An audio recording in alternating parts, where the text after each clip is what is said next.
budaya, salam kebajikan bagi kita semua. Selamat pagi, nama saya Vivian Aletea, saya dari SMA Bakti Tunas Harapan Magelang. Dan pada pagi hari ini, saya akan menyampaikan argumentasi saya mengenai mosi sebagai negara berkembang dengan potensi maritim. Dewan ini tidak akan menggunakan strategi ekonomi biru. Di sini saya berbicara sebagai tim pemerintah. Pertama-tama, apa itu strategi ekonomi biru? Saya akan menjelaskan terlebih dahulu. Strategi ekonomi biru merupakan strategi pembangunan ekonomi nasional yang mengandalkan sumber daya kelautan atau potensi maritim yang dimiliki oleh suatu negara. Pemanfaatan sumber daya air atau kelautan secara maksimal, secara optimal, dan dengan tujuan meningkatkan pertumbuhan ekonomi negara, tentunya dengan tetap menjamin dan menjaga kelestarian lingkungan. Ekonomi biru dilakukan dengan upaya untuk mewujudkan keseimbangan antara dua aspek yang terkait dalam ekosistem kelautan, yaitu aspek ekonomi dan juga aspek ekologi yang mencakup keseimbangan ekosistem dan kelestarian lingkungan. Dalam ekonomi biru, sumber daya kelautan meliputi perikanan tangkap maupun perikanan budidaya, terumbu karang, padang lamun, hutan mangrove, pertambangan, serta pariwisata bahari yang dioptimalkan untuk membangun ekonomi Indonesia. Seperti yang kita semua tahu, Indonesia merupakan negara yang memiliki potensi maritim yang besar, baik dari segi pariwisata bahari, perikanan, terumbu karang, maupun pertambangan.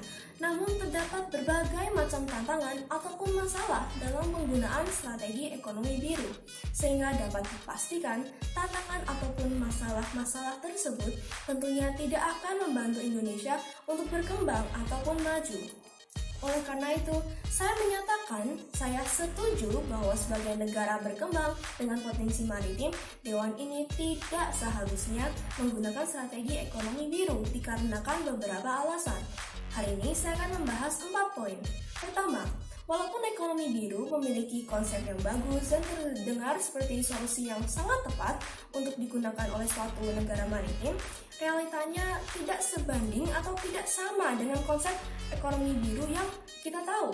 Salah satu tantangan yang masih banyak dihadapi oleh Indonesia sebagai negara maritim yaitu terjadinya overfishing atau penangkapan ikan secara berlebihan. Dengan terjadinya overfishing tersebut, tentunya akan memberikan dampak negatif yang besar bagi negara yang terkait. Seperti contohnya, hasil tangkapan para nelayan akan berkurang, sehingga hal tersebut membuat wilayah penangkapan menjadi semakin jauh dan juga akan meningkatkan biaya melaut. Hal tersebut akan berujung dengan mengurangi pendapatan para nelayan dan sebaliknya mereka malah harus berkompetisi, malah terpaksa untuk bersaing dalam pemanfaatan laut, sehingga tentunya tidak akan menyejahterakan mereka juga. Lalu untuk poin kedua, sumber daya kelautan tentunya harus berada dalam kondisi yang bagus dan kondisi yang baik. Namun sebagai contoh saja, sekitar 1/3 dari terumbu karang di Indonesia berada dalam kondisi yang kurang bagus. Mungkin ada yang rusak karena faktor alam, namun juga ada yang rusak karena faktor aktivitas manusia, mungkin karena eksploitasi yang berlebihan. Jika sumber daya kelautan seperti terumbu karang memiliki kondisi yang kurang baik, hal tersebut tentunya juga akan berdampak pada sumber daya lainnya. Contohnya, seperti pada ikan-ikan yang hidup di kawasan terumbu karang tersebut. Jika terumbu karang yang mereka tinggali rusak, mereka tidak lagi memiliki habitat alaminya. Mereka juga akan kesulitan untuk mencari makanan. Lalu, selain ikan-ikan tersebut, kerusakan terumbu karang juga akan berdampak pada pariwisata bahari. Poin ketiga, tidak hanya terumbu karang saja yang dalam kondisi kurang baik, namun lebih dari 50% hutan mangrove juga dalam kondisi yang parah. Hutan-hutan mangrove tersebut banyak sekali yang rusak, sehingga akan menyebabkan dampak negatif pula bagi lingkungan.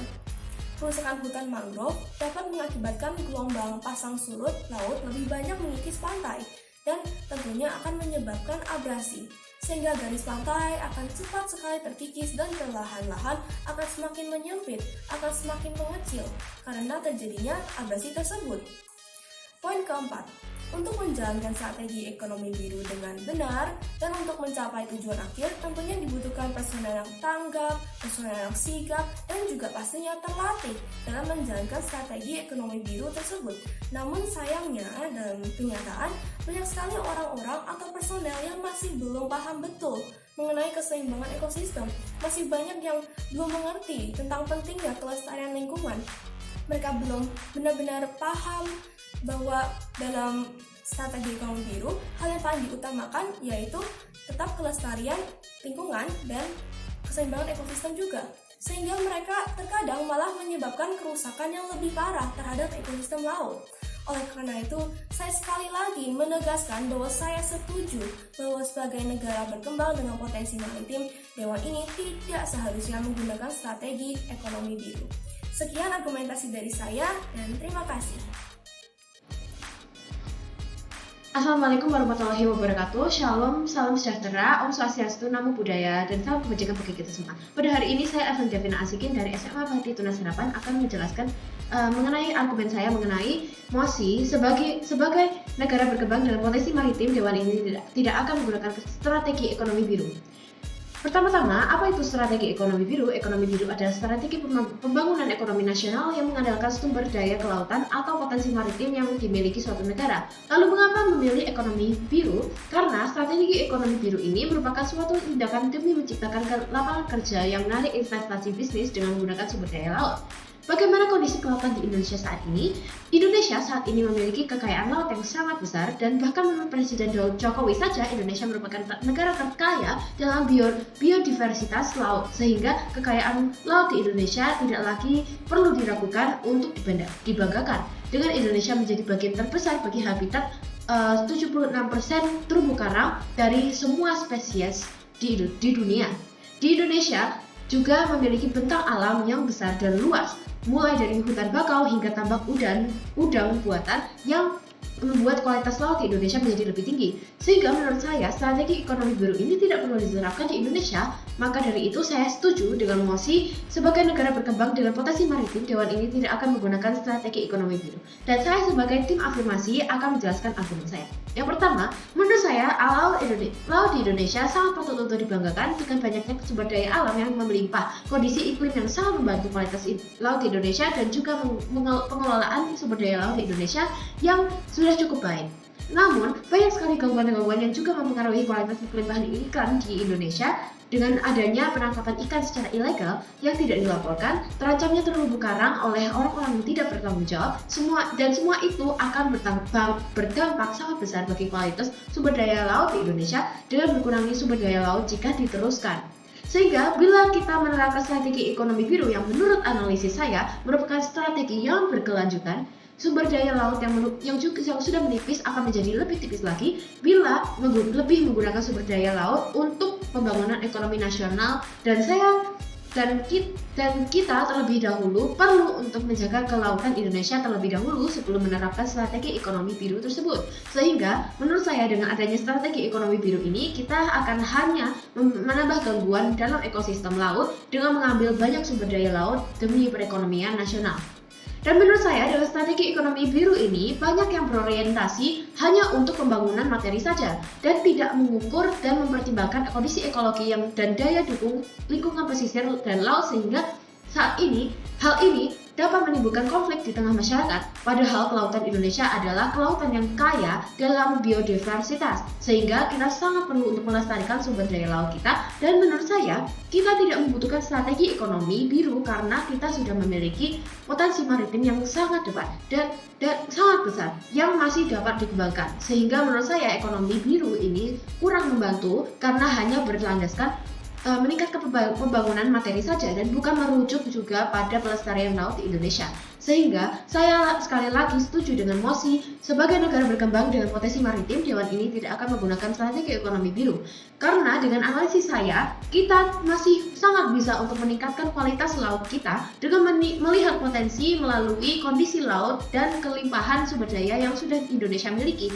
Kita hanya tinggal mengasahnya dan mengelola sumber daya alam tersebut. Kita tidak hanya dapat meningkatkan ekonomi di Indonesia, tapi kita juga akan meningkatkan kualitas kelautan di Indonesia tanpa menggunakan strategi ekonomi biru. Sehingga kita tidak memerlukan strategi ekonomi biru dengan melihat besarnya potensi maritim kita saat ini. Sekian dari saya, terima kasih. Assalamualaikum warahmatullahi wabarakatuh. Selamat pagi, salam sejahtera bagi kita semua. Shalom, Om Swastiastu, Namo Buddhaya, salam kebajikan. Saya Raisa Kalandra Aurelia Cinta dari SMA Bakti Tunas Harapan, kali ini berbicara sebagai tim pemerintah, akan memaparkan argumen saya mengenai MOSI. Sebagai negara berkembang dengan potensi maritim, Dewan ini tidak akan menggunakan strategi ekonomi biru. Sebelum saya memaparkan argumen saya akan menjelaskan apa itu ekonomi biru. Ekonomi biru adalah strategi pembangunan ekonomi nasional yang mengandalkan sumber daya kelautan atau potensi maritim yang dimiliki oleh suatu negara. Saya setuju dengan MOSI. Sebagai negara berkembang dengan potensi maritim, Dewan ini tidak akan menggunakan strategi ekonomi biru. Hal ini dikarenakan, selain menjadi negara maritim, Indonesia juga merupakan negara agraris. Indonesia terletak di garis khatulistiwa yang tentunya sangat menguntungkan di bidang agraria. Selain itu, mayoritas penduduk Indonesia memiliki mata pencaharian sebagai petani. Namun sayangnya, selama ini potensi agraria Indonesia belum dapat dikembangkan dengan semaksimal mungkin. Masih banyak petani yang menggunakan cara tradisional untuk mengolah lahan yang mereka miliki. Tentunya, hal ini sangat disayangkan. Jika kita bisa mengembangkan potensi agraria kita dengan semaksimal mungkin, maka Indonesia selain akan mandiri dalam hal swasembada pangan, kita juga bisa mengekspor dan menyuplai kebutuhan pangan negara lain.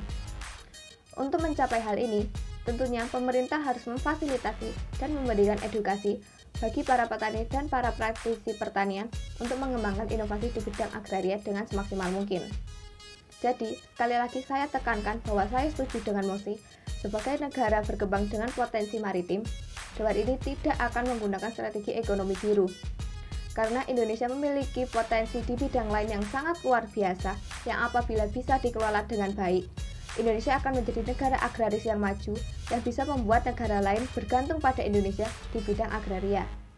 Sekian yang dapat saya sampaikan, terima kasih.